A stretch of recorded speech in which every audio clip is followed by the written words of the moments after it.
अस्सलामुअलैकुम वरहमतुल्लाहि वबरकातुहू।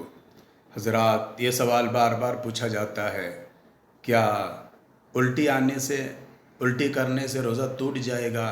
तो इसका जवाब है कि ख़ुद से, यानी अपने आप कितनी ही उल्टी क्यों ना आए, उससे रोज़ा नहीं टूटता। हाँ, अगर कोई अपने हलक में उंगली डालकर जानबूझकर उल्टी करता है और वो उल्टी उसके मुंह भर हो, तो अब रोज़ा टूट जाएगा। दूसरा सवाल ये है, क्या रोज़े की हालत में एहतिलाम हो जाए, यानी सोते वक्त नापाकी हो जाए, तो क्या इससे रोज़ा टूट जाएगा?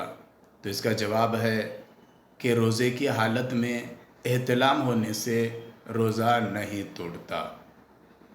और तीसरा सवाल, कुछ लोग ये समझते हैं कि थूक या बलगम निगलने से रोज़ा टूट जाएगा या मकरूह हो जाएगा, इसीलिए वो बार बार थूकते रहते हैं।